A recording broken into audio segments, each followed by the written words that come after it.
Well, it was not the ending you wanted, but the Toronto Raptors Summer League has come to an end, and it comes to end in a game that they did not lead at any point, a game in which your prayers were answered. Colin Castleton did not start, but unfortunately, the player that started in his place, Ulrich Chomsky, did not play well at all. A lot of problems for the Raptors Summer League team today. Does it matter? Does this really matter? In the grand scheme of things, as far as your optimism towards this team, obviously, 4-0 in the summer league, haven't been in this final situation since 2018, if I'm not mistaken. It's been a while. That Scotty team was a good team in summer league, but they didn't make the point differential. So, yeah, I mean, it doesn't really matter. This is always going to be a tough one. You come into this game, you're favored to win, but you're going up against a team that has, in my opinion, humble opinion, the best player on the court. He didn't play like it tonight in Nick Clifford. I thought, with the way that he'd been going in Summer League, I thought he was going to give the Raptors a lot of problems. Isaac Jones, who I'm sure a lot of people are not familiar with, but he played 40 games for the Sacramento Kings main club last year, and he went undrafted in 2024, and he signed a two-way with them, converted to a standard contract, a bit of a late bloomer. He went the JUCO route. I believe, he had a last year transfer. I remember watching him play. He's a good player, and he gave the Raptors a lot of trouble. A lot of trouble. They could not keep him out of the paint. They couldn't body him. Jonathan Mogbo struggled against him.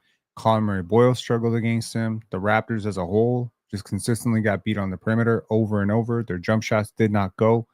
So this is going to be more of a summer league wrap up as opposed to a particular game coverage, because I don't think this game really matters. But we've had 5 games now in summer league. We've seen it against varied competition. I don't think the Raptors walked into this game feeling very good about themselves. And if they did, they shouldn't have, because they were abysmal in the last game. And there's like a recipe that this team has where they just turn up the pressure.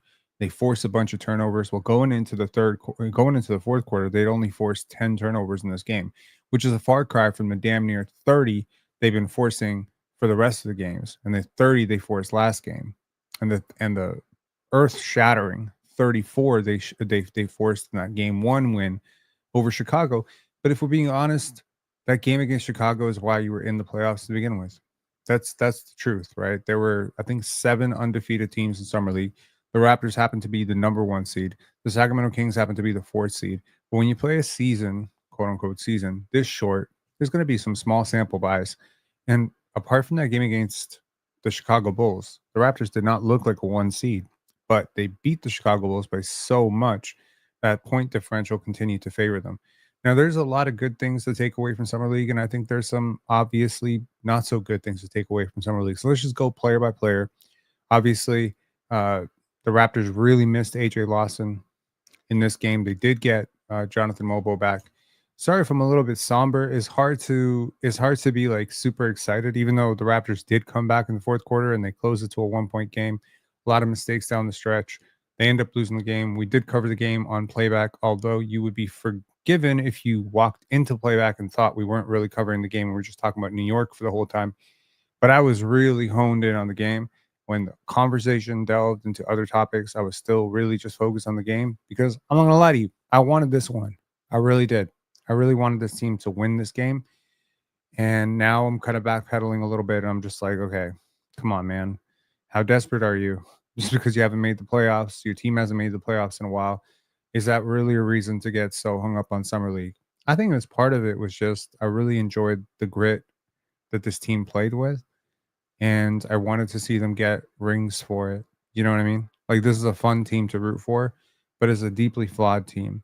Everyone kept saying the Raptors Summer League team is stacked, and I'm looking around at the roster, and it's a whole bunch of second round picks, Jacoby Walter, and a bunch of undrafted guys. It's Jacoby Walter and Colin Murray Boyles, and those guys are 19 and 20 years old. And you're going to go up against this other team with Isaac Jones, who's 25. And then off the bench, you got Mason Jones, who's 27. And you got Maxime Reynaud, who's 22. And he's very good, right? Nice one said Maxime Reynaud looked good for a big. bro, he looked good for a basketball player, and he's looked good all summer league. Believe me, this is not something that I'm going to get over anytime soon. Watching Maxi Moreno on the board, and for us to pick Elijah Martin. Speaking of Elijah Martin and Chucky Hepburn, it's interesting. Let's talk about their summer league. First, let's just look very quickly at the box score. This is what it looked like. 13 for 17 from the field for Isaac Jones, 36 points, unstoppable, completely unstoppable. Off the bench, Mason Jones, 17. So the average age of the guys who absolutely cremated you in this game was 26 years old. You got beat by real men, real professional basketball players with a lot of experience. And if you're crying, don't cry, because it's not like other teams that you beat probably didn't feel this way about you. You were bringing in a deep roster. You had guys like AJ Lawson and Jonathan Mogbo who had like real NBA experience last year coming off the bench. That is not something that most teams enjoy. But if it comes down to like high end talent, like real high end proven talent, I think the Kings just played the better game today. They had the better execution. They were the more locked in team defensively. The Raptors, their rotations were late. They were late. You could see it right from the first quarter. Like closeout, boom, late. Their shots were short a lot. This is just not a team that played very well. That's the simplest way to put it. Their rotations were not great. The force that they were playing with was just getting dissected. They have a gimmicky style defense, which they try to pressure, but once that pressure breaks, right? Why does this always have to go here? Grady is better than Jacoby. Well, I mean, I will remind you that Grady played like ass in the last summer league. So where were you then? Like, I don't understand why games are always used to propagandize our favorite players. So when Scotty struggles, it's going to be like, see, told you RJ was better. RJ struggles. See, Scotty, like the truth is the truth. Like it plays out over an 82 game season. If you genuinely think Grady Dick is a better player than Jacoby Walter, I'd say, well, he should be. He's got one more year of NBA experience, and he was the 13th overall pick. I don't think that's the case, though. I really don't. So overall, I mean, there's a lot of guys on this Kings Summer League team that I do like. I mean, Devin Carter is not one of them, but Nick Clifford, Maxime Reno, Isaac Jones, also Isaiah Crawford. He didn't play a lot, but shout outs to Isaiah Crawford. That dude can hoop. On the Raptors side, you had 16 minutes of starting play from Ulrich Chomsky. You had off the bench Chucky Hepburn, 9 minutes. Both players fouled out, which was shocking to me. Here's the funny thing: I didn't know that you could foul out in 6 fouls. I thought it was still 10. I don't know where the hell I got that information from. I'm going back based on like way back, must have been way back knowledge of Summer League, because I thought it was 10 fouls in Summer League. Because I swear to God, I've seen guys get 8, 9 fouls. I think I saw Hoffa get 8 or 9 fouls in Summer League once. So I was just operating with this belief that you got more fouls. And then I saw Ulrich Chomsky check out with 6. And I was like, shoot. So Ulrich struggled hard. Struggled catching the ball. Struggled finishing around the rim. There was a lot of, quick putback type of. And he's just like, man, just dunk it, bro. Just dunk it. There was also a lot of process-based stuff that was a little bit off. Some of his perimeter rotations were a little bit sloppy. So not the greatest game from Ulrich, and definitely not what we've come to expect from him coming off the bench. So maybe being thrust into the position of, hey, this is a big game, playoffs, playing against a way better player, in my opinion, and a more seasoned player in Maxime Reno, who cooked him a couple of times.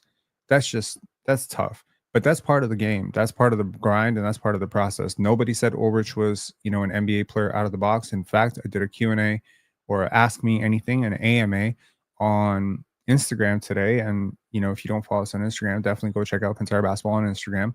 And one of the questions was like, within a year, do you think Ulrich Chomsky can have an above average, like, can he be an above average? I think the question was, can he bring his, can he have playable basketball IQ? And I said it would be below average.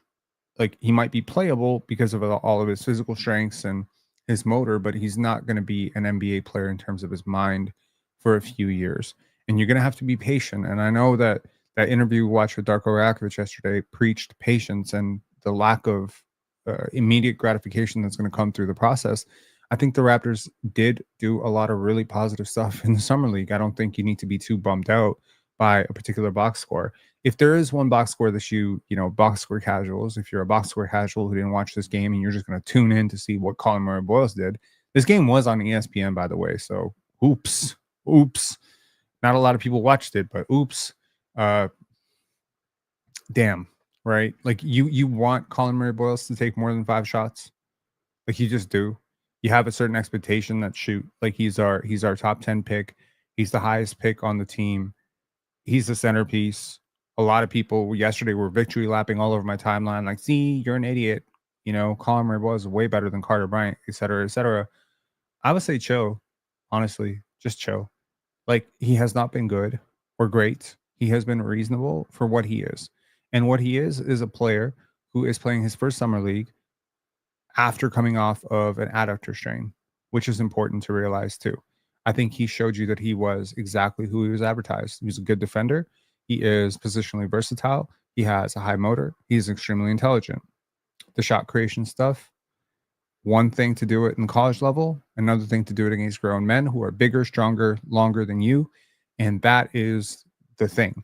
Colin Murray Boyles in college was a beast. You don't have a lot of players in college basketball who can bump him off his spot. He's going to get to where he wants to get to.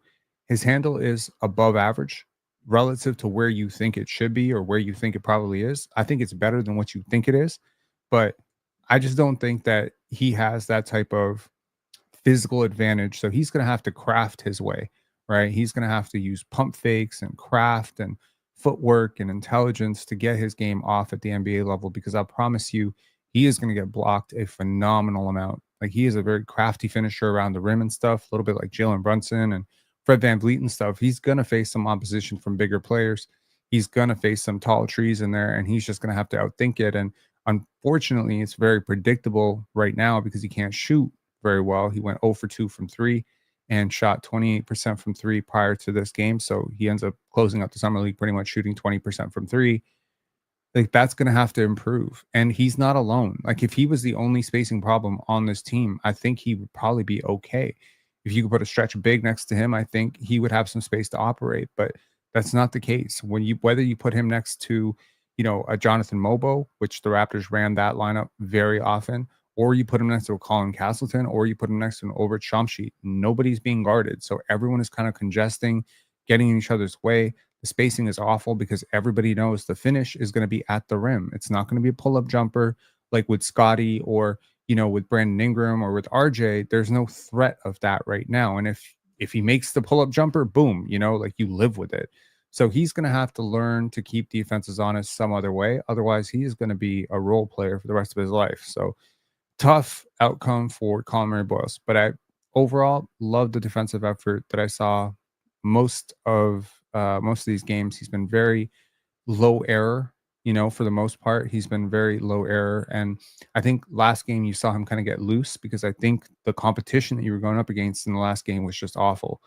But against better competition, bigger competition, more length inside, he really struggled. So he's a work in progress. Nobody said he was ready out of the box. Nobody said he was going to win Rookie of the Year. I would imagine right now his Rookie of the Year odds are very, very low.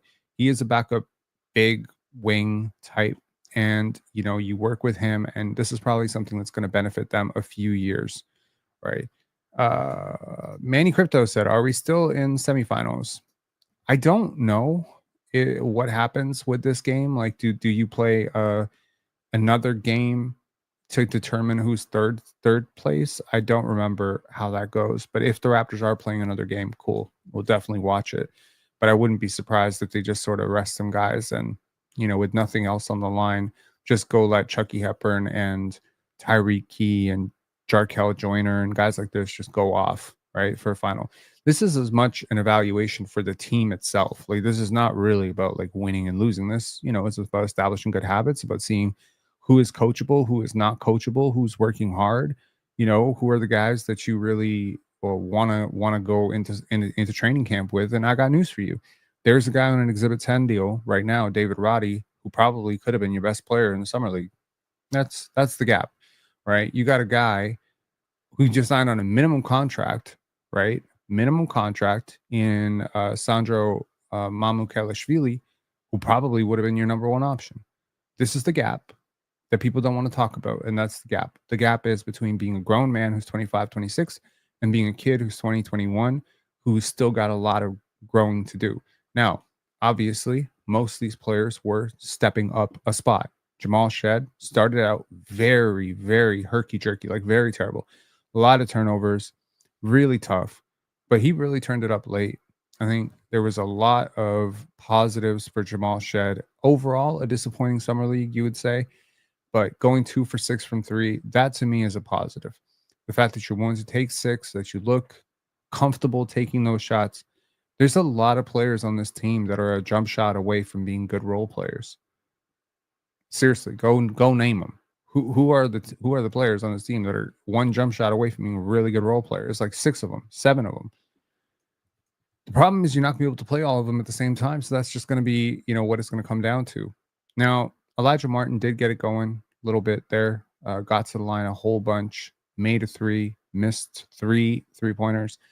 2 of them look really bad. I think he airballed one, if I'm not mistaken. Or one hit the backboard so bad it nearly like broke a fan's face on the other end. The misses are so wild. The form needs a lot of work. I don't care that he shot 34, 35%. He's never going to shoot a good percentage in the NBA. If he doesn't restructure that form, he shoots it hard, man. Everything he does is hard.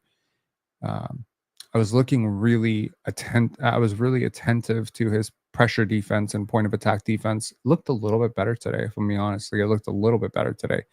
But overall, if we're summarizing the 5 games, the role that you want him to play, at least the idealized role that you had for him in your mind of like, okay, he's going to step into that spot that Davion Mitchell vacated, but he's cheaper and he's a little bit younger. So he'll be like a nice third string point guard. Well, number one problem, he's not Davion Mitchell. He's not close to Davion Mitchell. And I think as a jump shooter right now, he might be much further away than Davion Mitchell because Davion shot at 44% in his last year at Baylor. I don't think this guy is going to shoot it. Like, unless something really changes, I don't think this guy is going to shoot it like 35% in the NBA. So that's the first thing that comes to mind. Second thing that comes to mind, he's not a point guard at all. He is not a point guard. I don't know how you can watch him play. I don't know how you can watch him move around and think he's a point guard. He doesn't handle the ball like a point guard. He doesn't see the game like a point guard. He doesn't see the game like a 2 guard. This is not a player who has a lot of guard skill. This is a guy who can dribble up the court. He can catch. He's Bruce Brown with less ball skills. I think he's a good cutter. He's a good north-south type of driver. If he catches you in open space, he's probably going to yam it on you. But how many of those opportunities actually exist in the NBA? They don't come up very often. And for a guy who is going to be asked to be a 5th option on most nights when he's playing, I need you to be able to shoot, man. So if he doesn't shoot it at like 38 to 40%, he's not getting on the court ever. Like, it's just not going to happen. And you might say the 39th pick is a crapshoot anyway, so who cares? But, you don't have a lot of picks. You're not OKC where you can go burn through these picks. You do need to start finding serviceable players. And I think it's a really good case to be made that 2 of your two-way guys are just not NBA players. Like, I think there's a really good case to be made that both of them are going to struggle immensely in the G League level. I didn't see anything from Chucky Hepburn. Y'all correct me if I'm wrong. Did y'all see anything from Chucky Hepburn this entire this entire 5 games that gives you confidence that right now or at some point in the near future he's going to be an NBA player? Now, here's the problem that I have with this. You're already betting on very limited upside when you take undersized players who are older, right? You understand. There's a reason why he went undrafted. He's older and he's undersized. So if you're taking the older, undersized player who has like 18, 19 things that you need to fix in his game before he's playable, well, then my question is, why not take the 19-year-old wing with long arms who's 6'7", right? Like, if you feel comfortable developing and you're strong in your development culture and you feel like you're 905 and your team as a whole has this ability to make players better, then why take swings on such lower upside older players. It's not like, yeah, honestly, it's really just, I wasn't happy with the Raptors draft. I think we can all be clear about that. We all know that. I'm not sitting here bitching about it and complaining about it. I wasn't happy with the Raptors draft. I think they fucked up pretty royally. And that was sort of my view on it on draft night, but I gave them the benefit of the doubt. I got to tell you, watching Summer League, I'm not walking away from this thinking, wow, the Raptors really knocked it out of the park. I don't think they did. And I think that's okay overall. If you take last year's draft, which I think was a hit, and then you take this year's draft, combine them together, I think you bat above average, right? I think Jacoby will provide you plus value for 19th pick. I think CMB will probably provide you neutral value for a 19th pick. I think, if you combine the Grady pick plus all these picks, I think overall you're batting above average, right? If you want to consider the average of what that pick is supposed to be, I think you're batting above average. And I think that's about most you can ask for. Obviously, it's great when you hit Norman Powell, Pascal Siakam, OG Anunoby in the same sort of draft cycle. When you get that type of impact, I think you become a little bit spoiled. I apologize for coughing. I've kind of lost my voice a little bit. But Billy's saying no Raptors until October. Heartbreak. Yeah. Oh, God. Okay, Molly. Pensare, are you not happy with the Raptors draft is impacting your ability to be objective? You need to wait 2-3 years to judge the picks. I like Carter, but CMB the player to help this team now. I don't see how a player who doesn't shoot helps this team right now when you're shooting deprived. I think, look, Molly, you and I have agreed and disagreed on many things. I generally support, your views, and you want to support RJ, you want to support Scotty, you want to support everything. But I think sometimes you need to smell your own bullshit too. Look, the truth is the Raptors are not hitting 100% in the draft. Nobody is. OKC messed up too. They have messed up clearly. One sec. Sorry. One sec.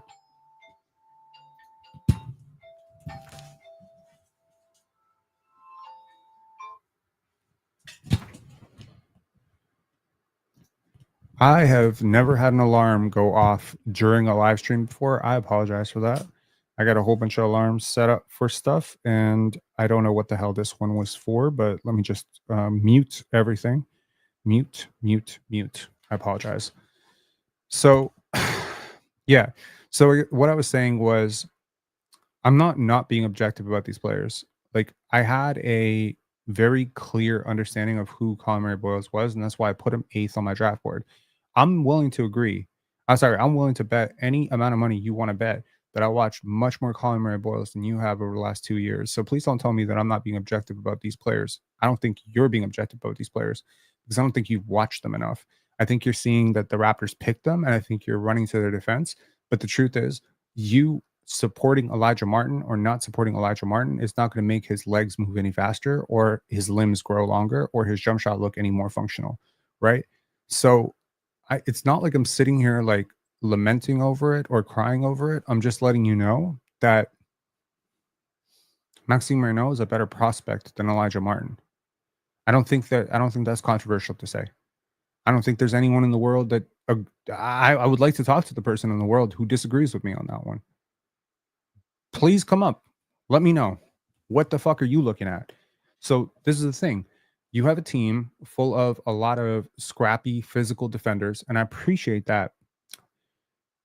But you don't have Shai Gilgeous-Alexander, and you don't have Jalen Williams, and you don't have Chet Holmgren. So you're not the OKC Thunder.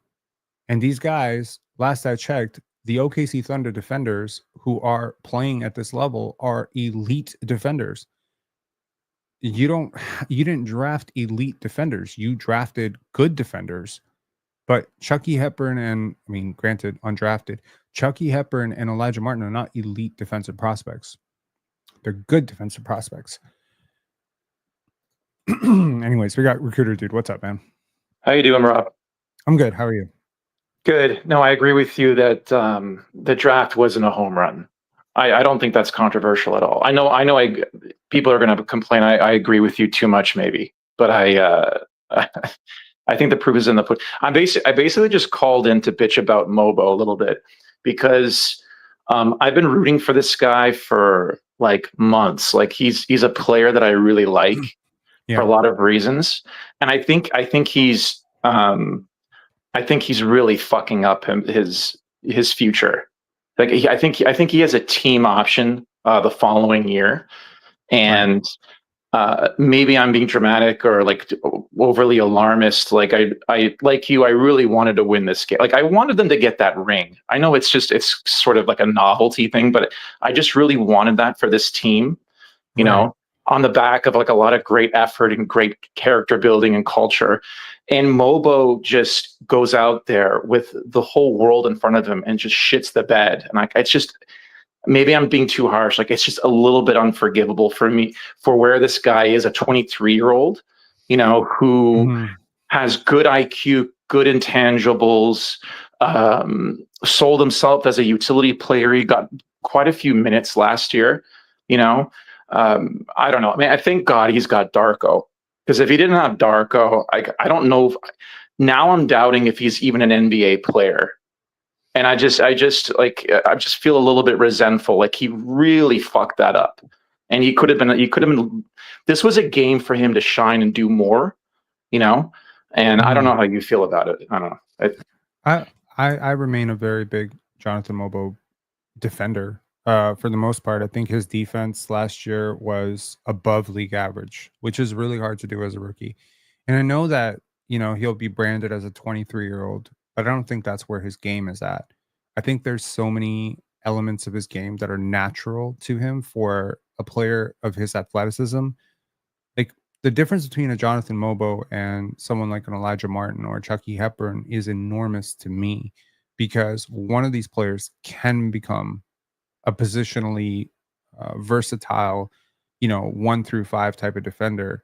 Even if the offense doesn't completely come around, if it's just catch and shoot percentages can get up to like, I mean, we've seen so many players who weren't good shooters become 37, 38, 39%, catch and shoot guys. So, uh, BL dude saying Mobo is a Chua 2.0, terrible processing, won't make it at a high level. Okay, I'm gonna try to keep myself really calm when I address you, BL dude. One, please stop comparing these two players because they remotely remind you of each other because of how they look. They do not play similarly, in my opinion. Number two, terrible processing. I don't think you yourself process the game very well if you think Jonathan Mobo is processing the game poorly. I think he has a lot of good skills for a forward, especially like if you think of him as a 4 or a 5, right? I just think today he got out muscled and there's a lot of, I mean, he had good moments in today's game. I don't know why everyone is so down on him. I think because he missed the free throws, like it feels like it looks really bad, when you miss a free throw like that, like, you go 1 for 4 at the line, you're making a big comeback, maybe fouls. But hey, I don't know if you want to believe in plus minus. He was +1 today in a game you lost by 10. Does that mean anything? Like, I don't know. I think he's a little bit hurt. I think in the game where he was healthy, I think he played really well. I like Jonathan Mobo. I like Jonathan Mobo. Despite today's disastrous showing, and he was bad, bad, bad. I like Ulrich Chomsky, and I like Jacoby Walter, man. There was a lot of positive stretches for Jacoby in this game. And, Jamal Shed was the 45th overall pick last year, and he put up 24 and 12 for you. I just think the Raptors spacing sucked today, man, and they couldn't get anything going. Like, how many times did Jamal Shed try to get that pocket pass, slip pass to Ulrich Shamshi or somebody in the paint, and just nobody could finish? Like, we're missing bunnies at the rim. You know what I mean? No, So, the finishing was terrible. I think that's one of my complaints with Mobo, but it's not just isolated with him. Like there's other players that need to, like work on their finishing. No, honestly, the overall picture of the team on the back of a very good summer league tournament, and it did end on a bit of a sour note. I know, so maybe I'm like overly critical, possibly. But the overall picture is like we have some excellent problems in terms of roster. Like I think we have some rotation minutes that, I mean, it's going to take a lot of contemplating on behalf of Darko and the other coaches to really spread out the minutes in a way that makes sense, because you have some talented players on this roster, and I think the only thing that I know for sure is Shed and CMB and Jacoby they're all going to feature on the team. Like, best case scenario, the starting lineup can remain healthy, and then in that situation, like, you're really like hurting for minutes to share minutes around, and that's a great problem to have. I don't know how Mogbo gets on this team consistently. I mean, last year was a bit of like, and you'll agree, like it was a rebuilding, like they punted that season. Let's just say that's what it Sure. was, right? I could be, I'm happy to be proven wrong, but right now I'm leaning more towards like Abaji, Jacoby, CMB getting a lot of minutes playing with Scotty, and then CMB playing with Pirtle. And just like, if you have to defend a 10-point lead and to close out a game, I don't know if I want Mogbo out there right now. I'm happy with the rookie and a couple of other guys. Like, but I could be wrong. I'm happy to be wrong, because again, I'm still rooting for Mogbo. This was just a chance for him to really shine.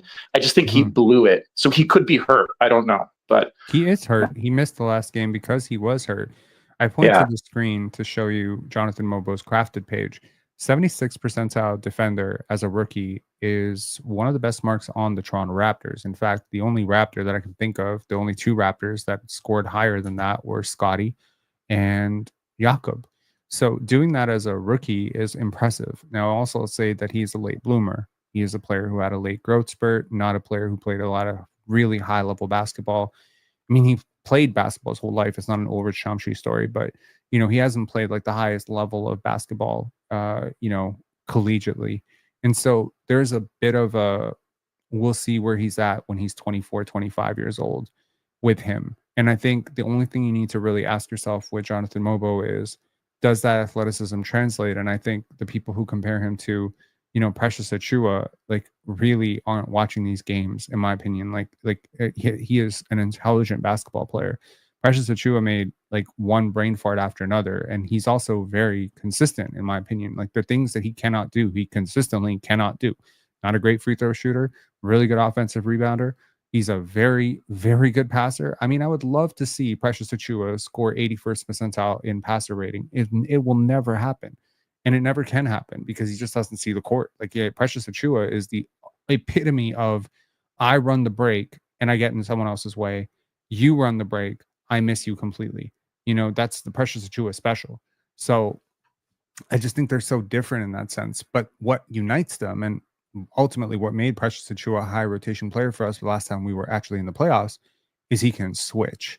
Like, he can really guard, and he can guard like 4 or 5 different positions, and he is so versatile. I mean, 92nd percentile in versatility is not lying to you. These were his defensive matchups last year. I mean, he was not physically capable of guarding centers 26% of the time, but he did. And he switched out to some of the best perimeter players in the league and shut them down, from Anthony Edwards to Tyrese Maxey. I think Jonathan Mogbo got a lot of bad press when he was first selected because, the Scotty connection and Scotty coming off a really tough season. So people were like, they're doing Scotty a favor. No, I had Jonathan Mogbo top 20, top 22 on my board. So I definitely don't think they made a mistake drafting him. I think it's great that he's friends with Scotty or whatever. To your point about playing CMB with Scotty, playing CMB with Jakob, that to me is really tough if CMB can't shoot, because he is like a center. Right now, CMB is like a center. Like, it's weird to me, this draft philosophy that the Raptors had of going for physicality over height, because they basically drafted a center in Colin Murray Boyles. And they basically drafted a power forward in Elijah Martin. It's not high school basketball. Like, you're not getting very far with a 6'1" power forward and a 6'6" center. So that to me is like, they need to evolve. Like, weirdly enough, Jonathan Mogbo is also undersized. Jamal Shed is also undersized. It's like, we just keep drafting undersized players and thinking it's going to be a great idea, but it's kind of ironic because positional size is so important, and it has been so important in Raptors history when we've done it right. That to consistently sort of bargain, kind of going dumpster diving in the foothills of, oh well, other teams passed on them because they were small, they don't know what they're doing. But yeah, there's a reason why the league is getting huge. Like the league is getting absolutely enormous. It's almost irregular. Like Jeremiah Fears is 6'3.5", and he was considered an undersized point guard. We drafted a 6'1" power forward. Like, I just don't get it. That's me. I don't get it. I appreciate the strength and all this stuff, but one adjustment on the league office side on, okay, we're taking the physicality back out. Guys are getting too injured, too many Achilles tears. We're calling it soft again. Boom, your player type is cooked. But one thing that's never going to go away is jump shooting, and I just don't understand why we keep drafting so many people with broken jumpers. Are you upset about that? All right, it's just too much to fix. Like, yeah, man, we had Carter Bryant on the board. We had Maxi Morneau on the board, both beautiful jump shooters, and we need spacing around Scotty and BI. Like, we already had a problem, and I feel like we complicated it even more. Like, as high as I was on Colin Boyles, and I'm very high, I think he's a very good basketball player. The fit argument here, and I know that people always argue, like, oh, you can't talk about fit, the top 10 picks. You can't talk about fit in the draft. It's like, can we think about it a little bit, though? Can we do a little bit of thinking about fit? So I wanted to replace OG Anunoby. That was like my goal going into last season. Not even this season. Last season was like, we need to reduce the defensive load on Scotty Barnes. There's too much. We already have, so we draft Grady Dick. Okay, make it make sense. Okay, fine. So we add a defensive liability to a problem that was already existent. Then we, of course, ink Emmanuel Quickley to a super long-term deal, and he really can't defend. Not that I wasn't happy about it, but we get rid of Davion Mitchell, who was probably the best perimeter defender we had next to Scotty Barnes. Our defense takes off in large part because Scotty exerts himself into the ground, and we don't address like a lot of the issues that we have. So we finally do replace this OG Anunoby defender type on the wing who can do a lot of the stuff. And I've always believed that defense works on a string between two players. Like, so when one person can pressure, the other person can swipe, or when one person can force tough pass, the other one can kind of swipe the passing lane. I've always seen defense as a two-man type of thing. It's never just one person on an island alone creating defense. It's usually two players, which is why a player like RJ Barrett can participate, or Gary Trent can participate defensively, even if they are not individually good defenders. They can play a part defensively. Even Jakob Poeltl, not a great defender individually, but he can play a great part defensively. So we finally replace this OG Anunoby thing, but it's like you complicate the problem that was already complicated, which is you have three players who want the same area on the court, and you get a fourth player. And unlike those three players, this fourth player actually can't be anywhere else but this place on the court. As his whole game is right there in the middle of the court, right at the nail, right on the low block. That's where he's thriving. And you're going to put him next to who? Right? So I think there's a version of this that can work if you segment the lineups a little bit, where Colin Murray Boyles is playing a lot off of Jacoby and Grady. I think that can work. But then, okay, what happens to Mogbo? Which is the question you asked initially. Mogbo can't participate in those lineups unless he can shoot, right? What happens to Elijah Martin? He definitely can't play in those lineups. So you're spacing starved, and you've already got a spacing issue with Jamal Shed not being a great shooter. So you compensate for it with Abaji. Like, what's our second unit right now? It's going to be Colin Murray Boyles, Mamu, Jamal Shed, Jacoby Walter, Grady Dick, right? So you already, where's Abaji in this? Like, we have too many middling pieces. I think that's my issue. We have too many pieces that don't move the needle for us. There are too many mismatched pieces, and we are over the tax. That's the issue. Yeah. No, I agree. I just, you kind of like said it for me. Where does Mogbo fit in that? Like, it's already, the whole thing's a quagmire. I don't disagree.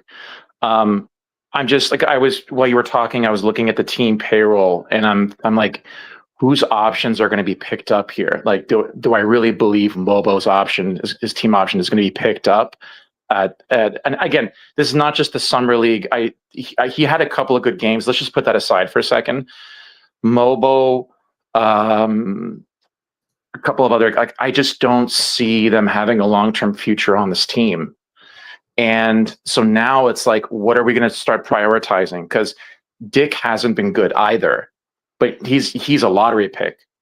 And I don't have time to talk about it tonight. We can talk about it in the future. But like now you have a problem with like Jacoby's better than Grady Dick right now. I don't think anyone would disagree with that. So you have a lot of people would disagree with that, believe it or well, not. it's a hollowed argument because there's no data to back it up. Like Jacoby's just a more complete player, obviously. I think one person who would probably disagree with you, and I don't want to put words in his mouth, would be Samson Folk. I think he would definitely disagree with you on that.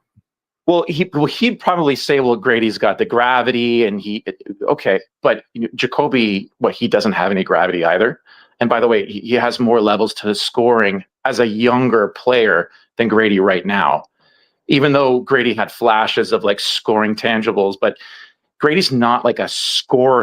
Like he has flashes of scoring, but he's supposed to be a shooter. Anyway, but again, a quagmire because you have a top player who is lottery, was a lottery pick, and his value is diminishing. And so it's just like, I think, sorry, I gotta put kids to bed. I'll call you another time, Rob. I gotta go. Okay, peace. Okay, thanks a lot for calling in, Recruiter Dude. Appreciate you. Now I hear you, and I think again you're kind of getting back to the same point. Is like, how many Anthony Blacks can you have on a team before Anthony Black becomes the problem, right?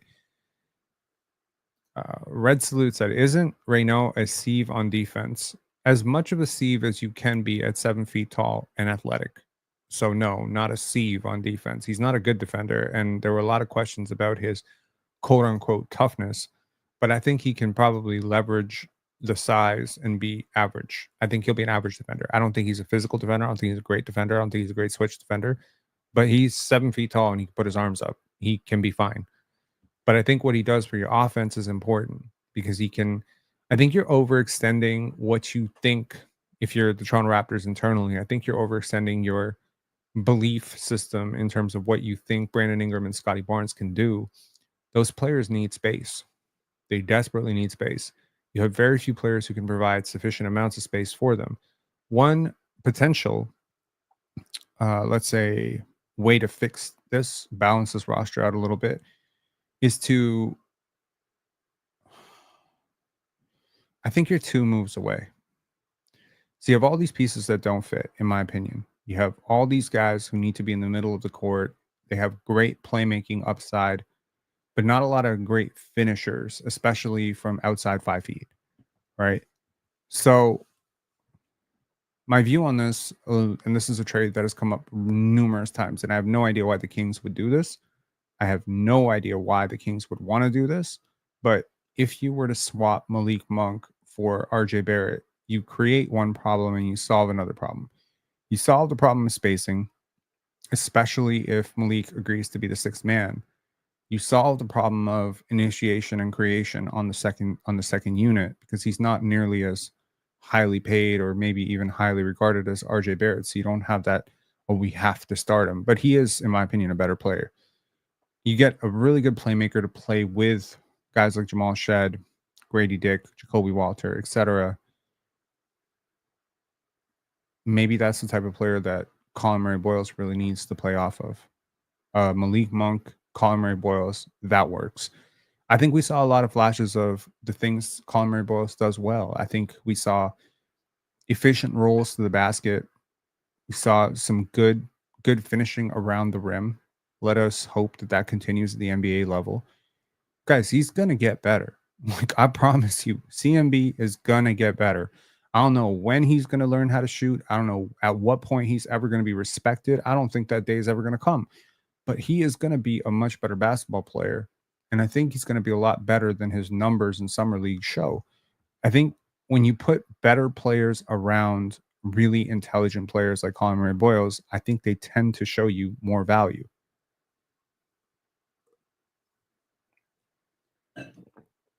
Yeah. Johnny is saying Scotty Barnes is on our team. We got this. Well, you are certainly hoping on a monumental leap from Scotty in this season. and he's going to have to do it. You definitely are not going to be a playoff team. I'm looking around at the East, man. I'm looking. I promise you, I'm looking. Okay. You are not going to be a playoff team if he does not take a jump. It's just not going to happen. Right. So here's the thing, there are a lot of teams out there with talents.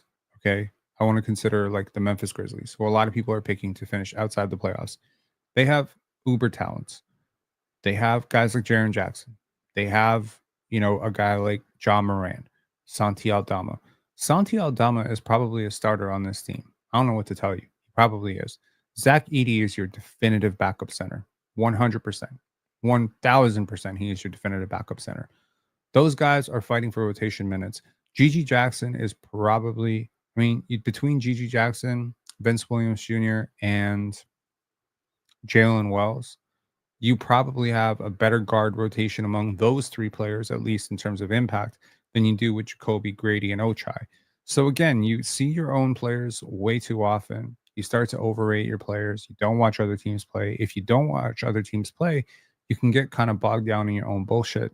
What I'm saying is the league does not care, because you got to play 82 games and you got to play the other teams. And if what the Charlotte Hornets and the Phoenix Suns are doing on one night is better than what you're doing, and if their development is ahead of your development, you're going to lose that game. I think this team is going to be better. I'm not moving off of my stance that I think that this team is going to be a roughly 45 to 47 win team. I think that is pretty much what I expect them to be. Over the last couple of years, I have noticed some interesting stuff with Scotty in terms of the lineups he's been used in. If I'm not mistaken, his RAPM has gone down for 2 straight years after being on a epic course going into year 3. And right in the middle of year 3, it was once again trending up, and then it has cratered. And I think that has a lot to do with the talent around him. I think that has a lot to do with his role and optimization within that role. But if you ask Jalen Williams, who a lot of people think is a top 25 player in the league, or Chet Holmgren, who a lot of people think is a top 30 player in the league, if you ask them to operate completely against type, if you ask Jalen Williams to be LaMelo Ball tomorrow, his analytics are going to tank too. And so too is the team. The analytics are attempting to measure something, which is how well are you doing at the thing that you're doing, right? Red Salute saying, as we're looking to probably trade RJ, maybe IQ, and perhaps Ochai, who would you like to see us pursue in terms of addressing our spacing issues? Thank you so much for the super chat. In terms of who I would like to see us pursue,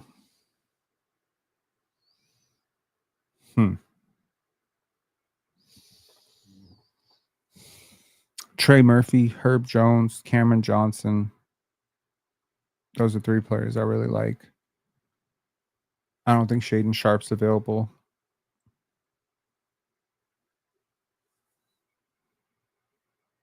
Derek White, not a bad idea. Raptors already had that idea. It's not a bad idea. Lauri Markkanen, a little expensive, of course, very expensive relative to impact, but also a seamless fit with what you want to do.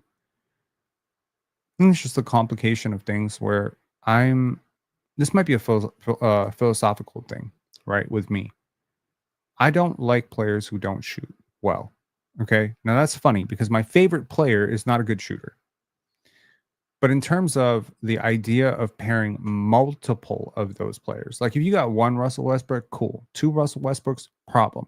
1 Ben Simmons, perfectly fine. 2 Ben Simmons, big problem.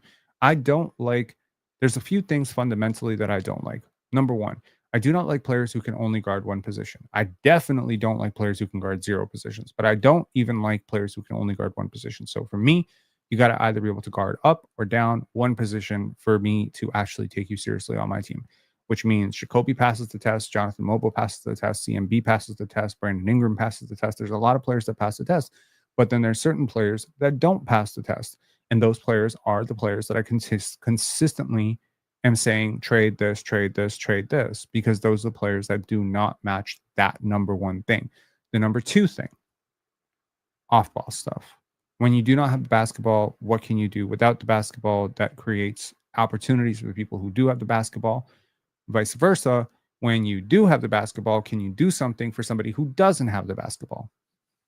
Once again, Jacoby Walter, check mark, right? Colin Murray Boyles, check mark. When he does have the basketball, he can create. When he doesn't have the basketball, he can set a screen. Colin Murray Boyles alone is not sinking your spacing. Jakob Poeltl alone is not sinking your spacing. Them on the court, occupying the exact same places on the court, doing the exact same fucking thing is what's killing your spacing. It's like having 5 corner shooters who can only shoot from the right corner. You can't put them all there, right? You need diversity throughout your offense. Sometimes you see these front offices, they get obsessed.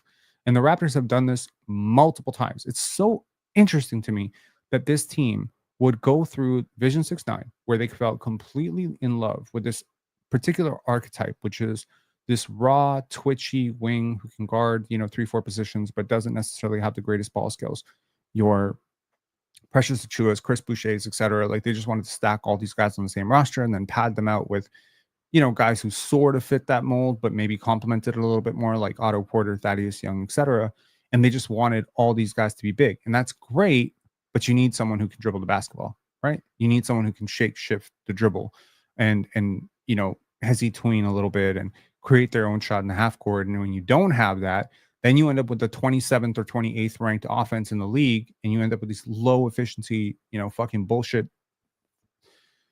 Just a lot of bullshit. Like, we just watched a team in the Indiana Pacers, and it's funny because we watched the Indiana Pacers go to the finals. We watched the OKC Thunder go to the finals, and leave it to the Raptors to look at the OKC Thunder and be like, that's the team we need to be like. Bro, you're not going to be like that team. You actually should have probably looked at the Pacers model and said, what did they do that we can actually do? Well, they had 5 guys who can dribble, pass, and shoot. And they had 4 centers on their roster who can shoot threes. Maybe consider that, right? That's sort of my view on this. Okay, so I was breaking down the things that I like and don't like. So I don't like players who can't, do anything without the basketball. I don't like players who can only guard one positions. Yeah, there's a lot of things. There's maybe I don't like players who aren't above average playmakers for their size. So, I mean, the Raptors are checking off that box, of course. They're getting players who are good for their size. But to me, Maxime Reynaud, checks most of my boxes. He really does. And seeing us pass on him for a player that checks almost none of my boxes, that was tough for me. That was really tough for me. Colin Murray Boyles over Carter Bryant was not tough for me. Maxime Reynaud over Elijah Martin was tough for me. That was the one which really cratered my expectations for this team. And all I'm saying is you can like an archetype of a player, right? You can like the big playmaker, but look at what the Pistons did last year. There's only one Cade on their team. Nobody else mimics his play style. The only one who even came close to mimicking his play style was Dennis Schroeder. Everybody else was kind of an off-ball wing, a defensive specialist, a secondary creator, a roll cut big, a spacing big. Do you see what I mean? There's like the ability to go into different directions. And I truly believe that when you get into the playoffs, this is what is going to matter more than anything, is how many different styles can you play when the other team counters. When the other team goes like really skilled, can you keep up offensively? When the other team spaces you out, can Jakob Poeltl guard the perimeter? If the opposing team goes to Pascal Siakam at center or Giannis at center, is Jakob Poeltl a favorable matchup for that? If the Milwaukee Bucks, let's say you're in the playoffs against the Milwaukee Bucks, Giannis at the 5, or Miles Turner at the 5, Giannis at the 4, Kyle Kuzma at the 3, I think you're going to struggle with that for the most part. Paradise Lost said Boucher didn't come to Vegas. Well, that would make sense because he's not on the team, and I don't think he's going to be on the team, which, in a sense, is a loss in and of itself. Anyways, this podcast is a little bit downtrodden. I'm a little bit pissed that they lost. Unfortunately, Recruiter Dude, had the same sentiments of like, I wanted to win this game. I think we're all a little bit disappointed that this wasn't a more competitive game, or that maybe you're disappointed that your 9th overall pick didn't play better. I think overall, you can probably glean a lot of good things from Summer League. Number one, this is a team that plays hard, and this is a team that plays connected, and this is a team that exited last season. So that culture that you were building and hoping to establish, that works.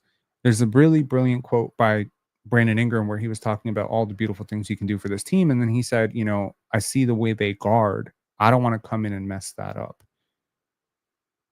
This is very important. RJ Barrett, Emmanuel Quickly, Brandon Ingram, Grady Dick, your four questionable defenders, are surrounded by dogs defensively.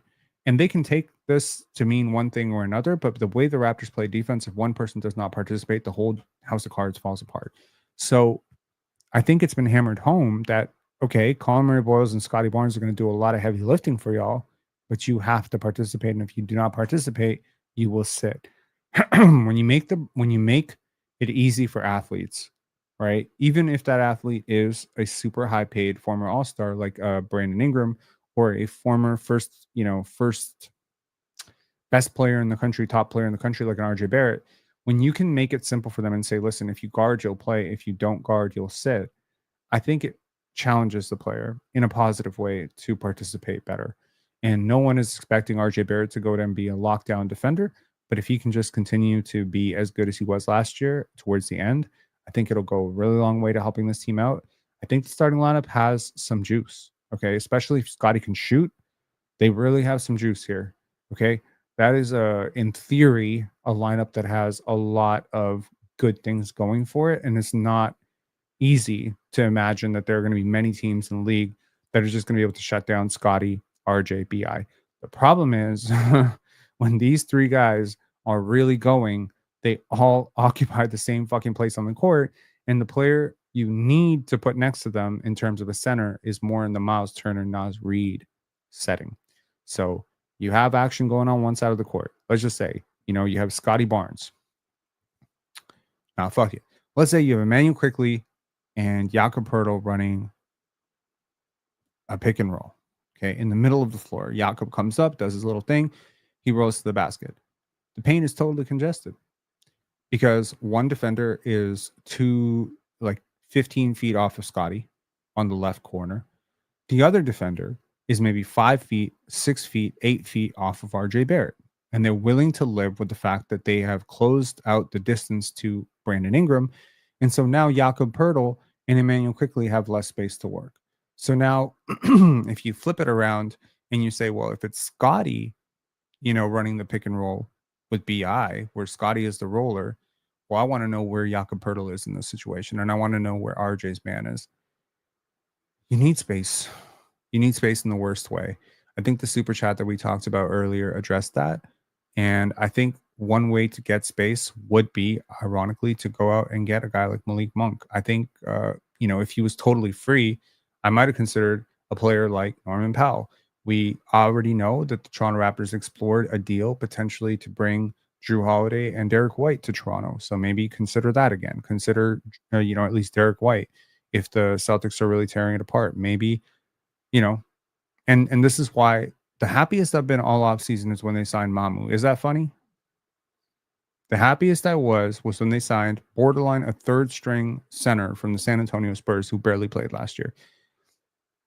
I was happy because that's the only player that you've signed that you've brought into your system who really fits the system and can really play on the places of the court that are going to be vacated otherwise. I think Mamu is going to be very, very important, and I think he's in really good spirits. So if he can play 20 minutes of serviceable, basketball a night, and Jakob can be more of a 24-minute per game guy, and then maybe CMB or Scotty can slide into some small ball lineups, you do have some versatility for sure. Defensively, you have a ton of versatility. Imagine, being the team defensively that can put out Scotty Barnes, Colin Murray Boyles, and I don't know, Jonathan Mogbo. Right, Jacoby Walter. Like, put those four guys on the perimeter. Put Jamal Shad at the perimeter. Like, that's a defensive unit if I've ever seen one. Right, but where's the rim protection? It's going to be Scotty. Right, where's that girth in the post? That's going to be CMB. The switchability is all there. You have some screen navigation, some point of attack stuff.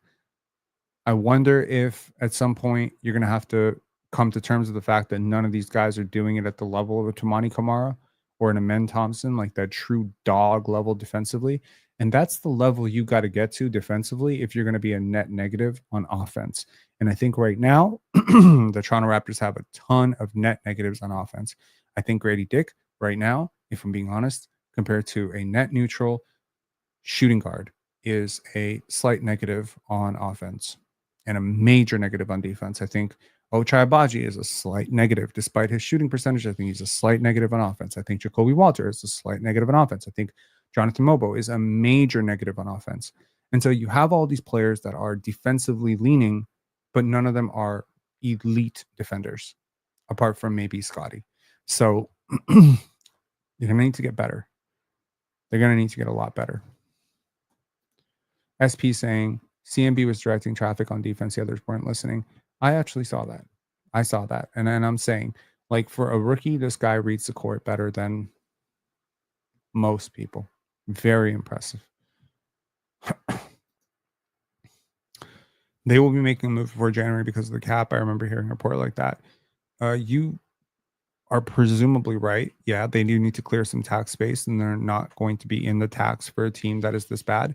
My worry is you push it till January. Everybody knows you're desperate to duck under that tax line, and you might have to give up Ochai Agbaji for a second-round pick to a team that can absorb his salary for a non-guaranteed player, and that would be really, really, that would be shit. That would be really shit. So we just saw Marcus Smart get bought out. We'll see if other players get bought out as well. It might create some cap space for teams to absorb salary. Might set up an RJ Barrett trade. I have no idea. Yeah. David W. Said, I've enjoyed the stream, but plan to take a break from looking at so many screens. Go Raps, go 905, go. I agree with you. And I am also going to take a bit of a break from basketball content for the next couple of days. I'll probably be on the panel this week. Don't think I'm going to watch the Summer League Finals tomorrow. I'm not being bitter about it. I'm not being sad about it. I'm not like whatever. I think I've had a lot of Summer League basketball. I've watched about 22, 24 games. This is about as many Summer League games as I've watched in my life. Okay. Summer League basketball can sometimes be very rough. And so I'm going to take a couple of days to kind of refresh, reset. Thank you all for tuning into these 5 games. The post games were great. I want to do my next video on the cap, salary cap structure, CBA, get to the nitty gritty of the CBA. Hopefully our community can be the most informed on the CBA. That'd be great. I'll apologize in advance, not in advance, in hindsight. Now I'm apologizing for not really having like a lot of juice and energy for this live. Like I came into the live two lives ago. I was like super pumped, and I watched that back and I was like, yes, I hope that I can have that level of enthusiasm for every live. It's great. You know, you're charismatic, you're jumpy, you know, and the viewers went like there was more subscribers for that, more viewers for that. But then I realized I actually don't know how to fake it. I really don't. So if I'm disappointed, I'm going to be disappointed. And there's no way that I'm going to be able to hide that. So, you know, I'm a little bit disappointed with this game, but overall, great process in Summer League. Loads to get better at. Not selling any Jacoby stock based on this game. Not selling any, Jamal Shed stock based on a couple of rough shootings. I think you have drafted people who want to get better, and you have put staff in place who are trained to help them get better. How much better can they get is up to them. But we'll see again in preseason how much better these guys get. I'd be shocked out of my mind, shocked, if at some point this year it was not conclusive that Jacoby was a better player than Grady.